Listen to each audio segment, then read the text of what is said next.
Coming up on the Daily O, an Oklahoma deputy faces felony charges. And Governor Stitt makes a monumental rule change. All this and more is coming up. The Daily O starts now.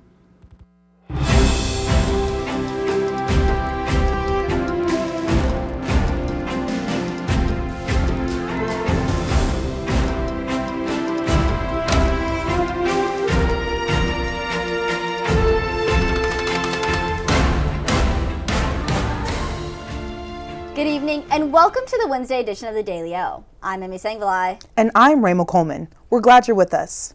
A Caddo County deputy has been fired following his arrest and kidnapping charges and abuse charges. The arrested officer, Logan Dwayne Davis, was turned into federal officials by his girlfriend. She claims Davis threw her into a TV and repeatedly hit her before pulling out a loaded firearm.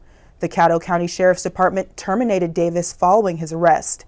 Davis remains in custody with no court date at his time. Governor Kevin Stitt is repealing a rule which allows people to change their gender on state driver's licenses. Lawmakers working with transgender rights in Oklahoma say this is a significant blow to their rights. Stitt signed the measure in yesterday and told officials to make it into effect immediately. Attorney Josh Payton says he has fought for over 300 transgender Oklahomans to change their license status and says people will never stop fighting for more rights. An update on the new Access Turnpike project as contractors claim they are being threatened. The Association of Oklahoma General Contractors say these threats have been coming in for years. Threats ranging from alleged bombs to specific targets like hitting the contractors themselves. So far, there have been 19 individual threats that Oklahoma Highway Patrol are investigating. The project is still expected to continue construction and no arrests have been made by the OHP at this time. Speaking of turnpikes, the Oklahoma Turnpike Authority has officially approved the naming of the new Toby Keith Turnpike. The new roadway will run between I-44 in Newcastle and the current terminus of the Kickapoo Turnpike near Newalla. This decision may come as a shock due to Norman residents claiming the late country star opposed the controversial highway. Despite that, the Keith family released a statement saying they are honored to have the family represented in the state of Oklahoma forever. A multi-organizational effort is granting $1 million to expand housing support in Oklahoma. The movement is led by the Arnall Family Foundation and Diversion Hub. These organizations are set to decrease the amount of homeless people in the state of Oklahoma. A former client of Diversion Hub says the organization helped him get back on his feet and is now a homeowner thanks to them. The organization has helped over 8,000 individuals get off the street. It was a rainy and windy day here in Stillwater, but what can we expect tonight? Let's check in with Grayson Buchanan, who has our evening forecast. Grayson?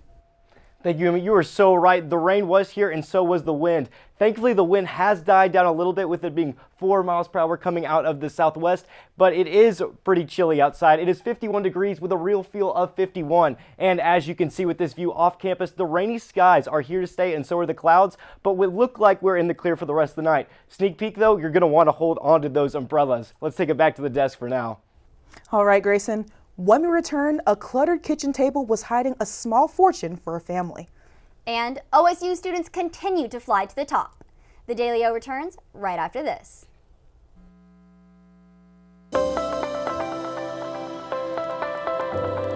Hi, welcome to Sugar Llamas.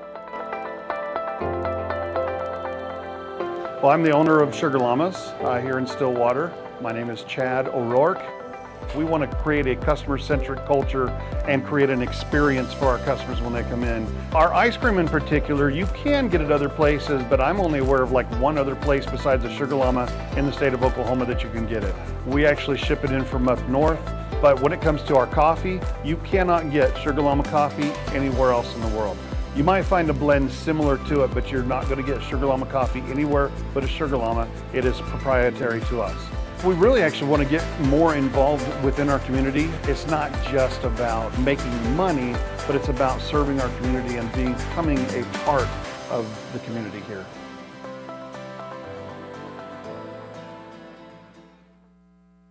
Ace in the Bowl salsa started many years ago. I was trying to find a recipe to take to a family gathering, and so I started messing around with different recipes, and I took a little bit from here and a little bit from there, and I came up with a salsa that is truly unique.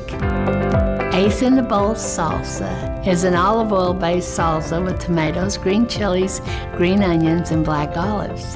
There's no sugar added, it's gluten free, low calorie, low carb, low fat, low sodium. So it's a very, very, very good alternative to any snack you may want.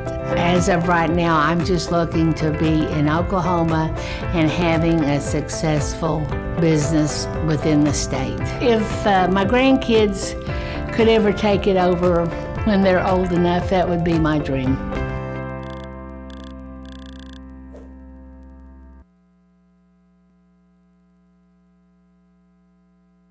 Talk about beginner's luck as a Norman couple wins $1 million off a lost lottery ticket.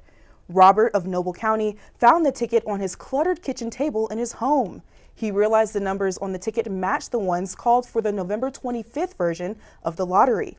Robert says him and his wife were shocked and they know that there are thousands of possibilities of what to do with the money. The couple have been renting for years and look to become first-time homeowners with the prize. OSU students continue to shine as the winners of Datathon took home $8,000. Datathon is a 2-day competition that takes place in February at the Spears School of Business. The winners of first place are Seth Taylor, Sandeep Maharshi, Adam Lindsay, and Kendall Shields. Lindsay says it's more than a win, and it shows us that there is validation with what we are learning at school. Even though they got the biggest prize fund, the other groups who placed also took home some money. Second place got $5,000, third with $3,000, and fourth with $2,000. Well, it looks like we are seeing those storms come in early. Let's check in with Grayson to see what we can look out for. Grayson. Yeah, guys, just like you said, those storms are rolling in, so let's take a look at the radar. As you can see for tonight, it seems all of those storms are east of us, and we are not going to be seeing anything in the Stillwater area for the rest of the night. But as we go into tomorrow, you are going to want to hold onto those umbrellas because it's going to be a rainy one. What's going to happen is we have these storm systems around Texas, so in the morning we're going to see nothing in Stillwater, but as the day does continue to go on, we will see those storm systems kind of collect and pick up and then make one big push across the east to Stillwater, as you can see right here. Eventually, those storms will pass, and as we go into Friday, you will see that we are only going to have scattered showers around the Stillwater area, but nothing really big like we are going to see tomorrow. A couple things to look out for the next coming days, though. Like I said, we do have those rain showers, so hold on to those umbrellas. Varying temperatures. We're going to see lows of the 30s some mornings, but we are going to be getting into the 80s at the end of the week. High wind speeds. Today we saw that those died down a little bit, but we're going to see gusts up to 19 miles per hour soon. That's all I have for right now, so let's take it right back to the desk. All right, Grayson. When we return, the United States strikes Iran again. And updates on the American soldiers killed in Iran. The Dailyo returns right after this. We would design something, it was set on the counter, and people was either, if enough of them said, you know, this isn't it, it never made to the line. Dad was excited that they're all original. They were all designed on Mom's kitchen table, and it gets in your blood after a while. We're very happy that Pamela and Michael have taken over the business and kept the family going. We took the business over in 2017. When we found that it was available, we wanted to keep the legacy of family alive, but it was also incredible products that deserved to be a part of Made in Oklahoma's story. We were a part of Made in Oklahoma years ago, and so it kind of grew as Made in Oklahoma grew. Oklahoma is ingrained into everything that we did. We've been here most of our life. That's what we entailed our whole business on, was the Oklahoma homegrown feeling. Deep Fork Foods started in 2014. We started off with our nut products, and now we produce everything from jarred products to cookie mixes and pancake mixes and dried products for people, as well as our spice blends. Now we produce over 168 different products for ourselves and about 20 to 30 other companies in Oklahoma. I'm Cindy Stewart. I'm one of the owners of Deep Fork Foods. We've gone from just making our own stuff and doing just small things to being able to co-pack and work with other companies and individuals within Oklahoma and across the United States as well. I'm just really thankful for the journey that we've had so far and really look forward to the future where we're taking Deep Fork Foods and being able to provide more value for Oklahoma and its economy as well as all the people within the state. I love the opportunities that being in a food business provides. I absolutely love sharing food and good stories with people, so this just gives us another connection. And I can't wait to see where this path takes us with it. Pecans are staple to Oklahoma. In fact, many of our native pecans come from trees that are older than Oklahoma statehood. My father's the one that got us started into the pecan picking. I was probably 10 or 12 years old, and we started off with one little mechanical picker that you pulled behind a four-wheeler. Then we'd go home at night and we'd clean them on a TV tray. I guess watching my dad work hard when we were young, and people started trusting him and getting more and more groves, we just kept growing. Being a relatively new and fresh company, we get to sit in the same room with people who have been a part of the Oklahoma economy for decades. It's opened a lot of doors. It's gave us quite a bit of exposure, and I think people, will take a small company like us a little more serious. We're just going to continue growing as long as our community lets us and our customers keep on buying, and we'll see where it takes us.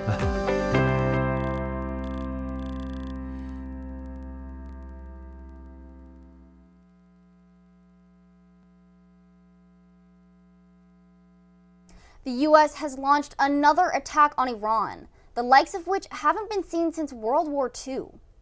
Yesterday, the U.S. Navy sank an Iranian warship in the Indian Ocean by using a fast attack submarine and a single torpedo. Defense Secretary Pete Hegseth tells reporters today that this was the first time since World War II that an American submarine has sunk an enemy vessel. Identified as the Iris Dina, the vessel went down with 180 people aboard, with the Sri Lankan Navy rescuing 32 survivors.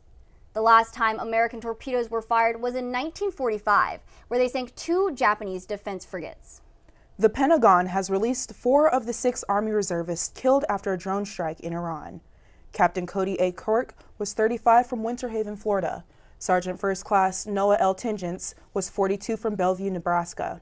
Sergeant First Class Nicole M. Amore was 39 from White Bear Lake, Minnesota. She leaves behind a husband and 2 children. Lastly, Sergeant Declan Cody, who was just 20 years old, from West Des Moines, Iowa. Cody's father says Declan told him last week that he had been recommended for a promotion. He receives that promotion in death, now a specialist. The first primaries of the 2026 midterm elections are officially in the books, and the results could cause a major shakeup. While the results aren't yet finalized, outcomes in Texas could cause waves in Congress. James Tellerico is currently defeating current U.S. Senator Jasmine Crockett by over 154,000 votes. On the Republican side, the three-way race between Senator John Cornyn, State Attorney General Ken Paxton, and Wesley Hunt will continue. No one was able to get above the 50% of votes needed to advance, so the race will extend 12 more weeks, making it the most expensive Senate primary in history.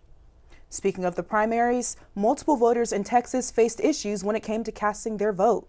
Citizens in Dallas County were confused and angry yesterday after voters showed up to cast their ballots, but were told they were in the wrong place.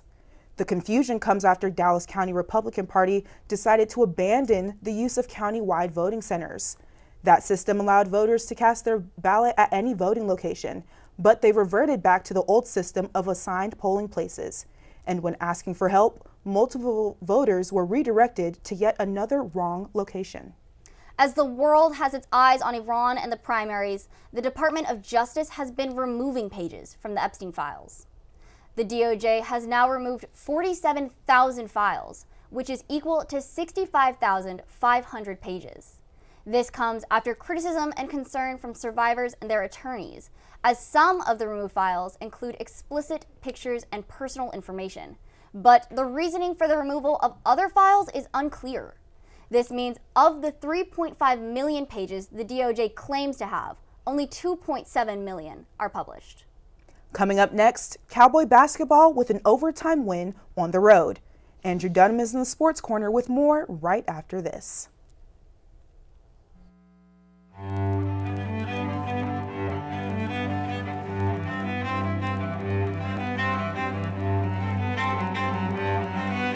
My name is Dennis Abernathy. Lived here since 1968, and I consider myself one of Stillwater's oldest original family jewelers. Here at Dennis the Jeweler, we're more about personal service. My father always told me that anybody can sell the jewelry, and what we're doing is completely different, learning to do the repair work. That is one thing that will keep your business alive, because anybody can sell it, but not anybody can fix it. To me, jewelry is very, very personal. Every piece of jewelry has its own story, and I get to hear hundreds of stories from my clients, which I love to hear. There's always a story with it. I mean, you buy a piece of jewelry for a show of appreciation, a sign of love. There are a lot of different aspects for jewelry when you purchase it. My wife lived east of here, about 35, 40 miles, something like that, over at Lamont. I was dating her from over at Alba when we were going to college. I knew about the well then. It was a great well, it was great water. I'd stop there, stick my head under it, wake up, drive on home, that kind of thing. And people talked about bottling this water. And so that's why I started thinking about doing that.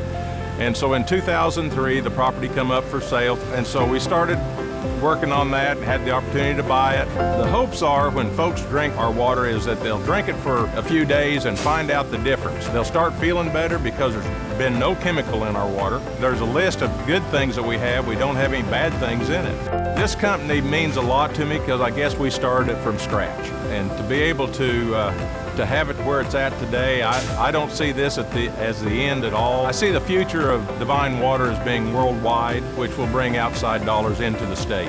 It means a lot to me because I started it, I guess, and our family started it. Thank you for coming to Stay and Play Pet Resort. This is where we can board your pet at any time for your convenience and make them feel at home. We have 5 different kennels for your pet. We have luxury suites that come with TV, camera, fireplace. The webcam is at your free. We have Kitty City where you can board your cat for multiple different prices. Stay and Play Pet Resort offers a free chauffeur service. If you go to Baker Animal Clinic, you can drop your pet off anywhere between 7:30 a.m. and no later than 8 a.m. Stay and Play Pet Resort offers a game day sports package. For $37, you can drop your dog off during the game day as early as 7:30 in the morning. Policy states you do not have to pick up your pet up until 1 hour after the game. At Stay and Play Pet Resort, we thrive to treat your best and give them the best at-home feeling.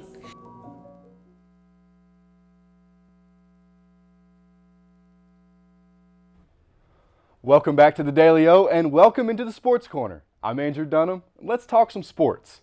For the 3rd time this season, Cowboy basketball found themselves in overtime. And if you like scoring like myself, this was the game for you. Last night, the Pokes took down the UCF Knights 111-104 in overtime. It was once again a much-needed victory for the Cowboys and Steve Lutz after a 23-point loss last Saturday at Cincinnati. Anthony Roy broke out of his shooting slump, leading the way with a game-high 27 points, followed closely behind by Kanye Clary with 23. As a team, Oklahoma State shot 49% from the field, while finishing 32 of 40 from the free throw line. The season finale for the Cowboys is slated for an 11 a.m. tip this Saturday as they welcome in the top-ranked Houston Cougars.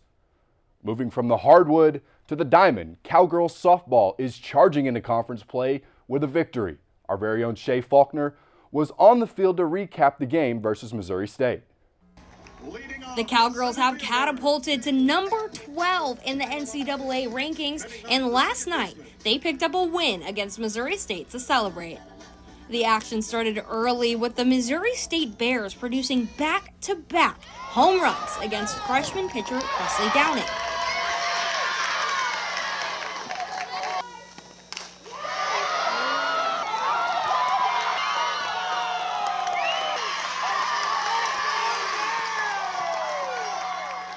After a few batters being stranded, Claire Tim got a run on the board for the Cowgirls with a solo home run. Home run, Cowgirls!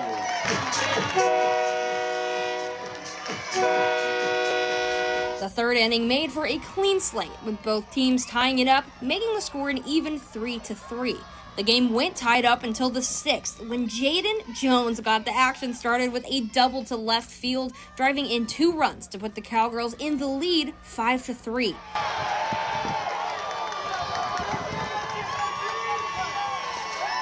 And just 4 batters later, Claire Tim got the gold again, hitting her second home run of the night, driving in 3 and effectively ending the game with an 8-3 win for the Cowgirls.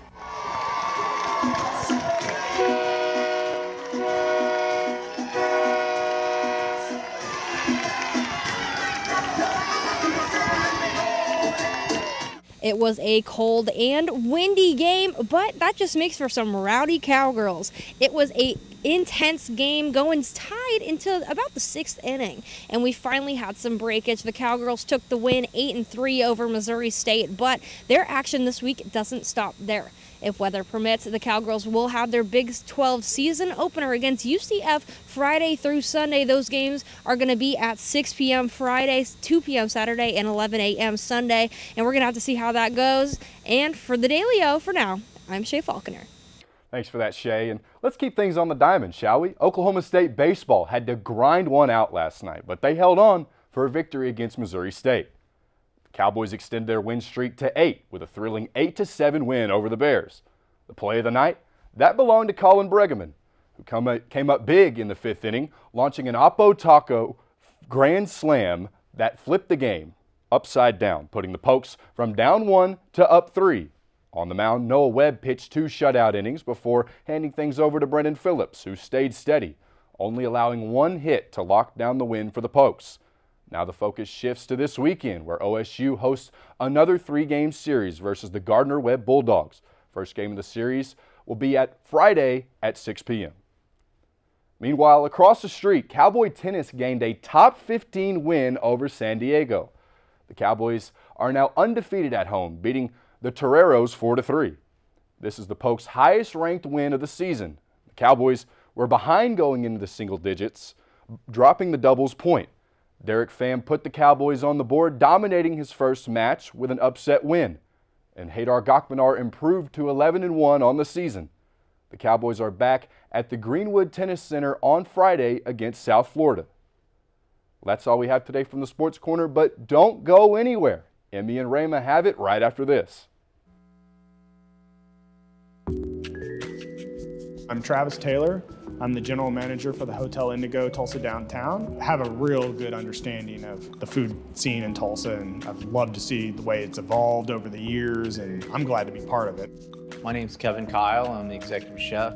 I started here, the idea was to do something local. Everything that we try to do has Oklahoma products. Tulsa is a big oil boom when we were the oil capital in the early 1900s. How Route 66 put Tulsa on the map. And the menu around that was, well, what would an oil worker take out in their lunchbox? That's how Prospect kind of came from. We never get crazy busy, so we can do a lot of different things with food. And we can do things like wine dinners and have local dinners. We have a private dining room that people can come. I think being at the heart of the old Route 66 has kind of weighed into us getting a lot of different things brought in from different areas of the United States. When I taste something on our menu for the first time, the first thing I go is, that's Tulsa. My name's Kayla.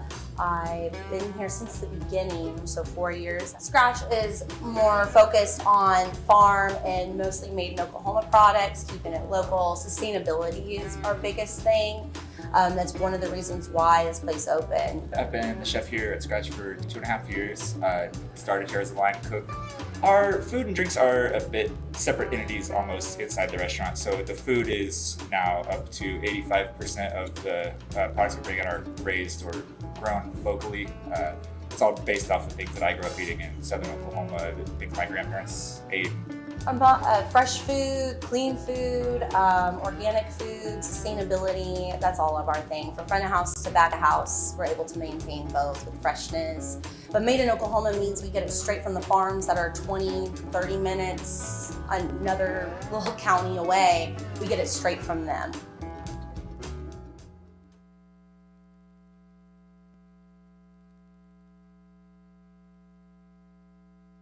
The singer, actress, and businesswoman is coming back. Riley Cohen has that and more in your A-List update. Riley? Thanks, Emmy. The day has come. Rihanna has officially announced she is back in the studio after 10 years after her last album. The 38-year-old Grammy winner shared a day-in-the-life video with social media, which featured her working on new music. Rihanna hasn't toured or released new music for a decade despite fan pleas. The artist has prioritized her business, Fenty Beauty, as she has been seen in a Savage X meeting in the social media video. The meeting ended at 1:30 in the morning, where she then traveled to the studio, arriving at 2:18 in the morning. She described her day as the longest day ever, as she was seen in the studio until 7 a.m., where she then left to make her son a Mardi Gras costume.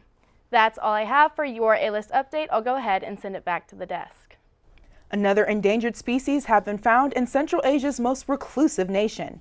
Persian leopards, an endangered species, were found in West Turkmenistan. Last year, a broad network of camera traps were set in the country to better understand the Persian leopard population. The cameras caught 60 to 80 leopards dwelling in the country's nature preserve.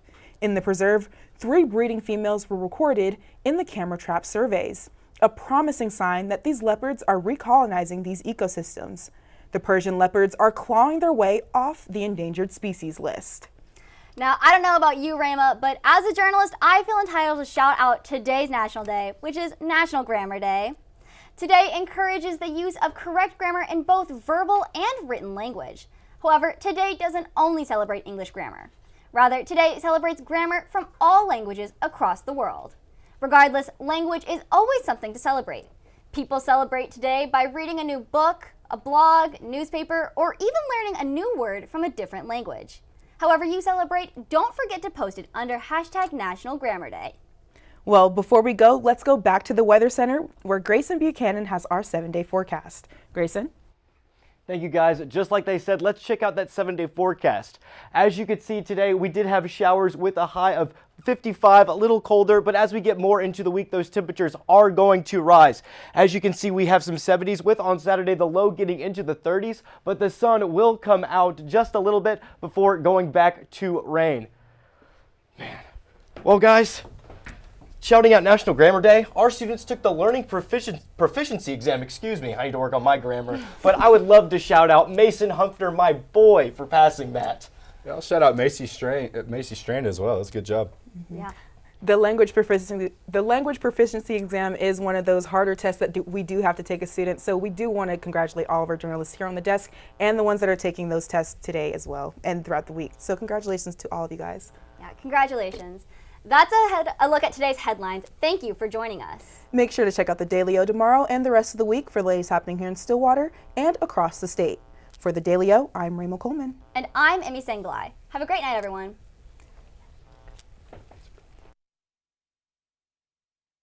40 miles, something like that, over at Lamont. I was dating her from over at Alva when we were going to college. I knew about the well then. It was a great well. It was great water. I'd stop there, stick my head under it, wake up, drive on home, that kind of thing. And people talked about bottling this water. And so that's why I started thinking about doing that. And so in 2003, the property come up for sale. And so we started working on that, had the opportunity to buy it. The hopes are when folks drink our water is that they'll drink it for a few days and find out the difference. They'll start feeling better because there's been no chemical in our water. There's a list of good things that we have. We don't have any bad things in it. This company means a lot to me because I guess we started it from scratch. And to be able to have it where it's at today, I don't see this as the end at all. I see the future of Divine Water as being worldwide, which will bring outside dollars into the state. It means a lot to me because I started it, I guess, and our family started it.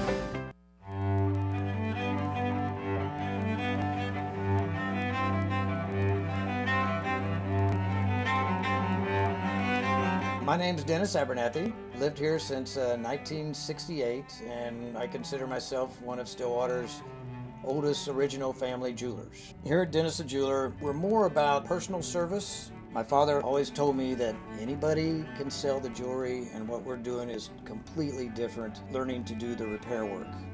That is one thing that will keep your business alive, because anybody can sell it, but not anybody can fix it. To me, jewelry is very, very personal. Every piece of jewelry has its own story, and I get to hear hundreds of stories from my clients, which I love to hear.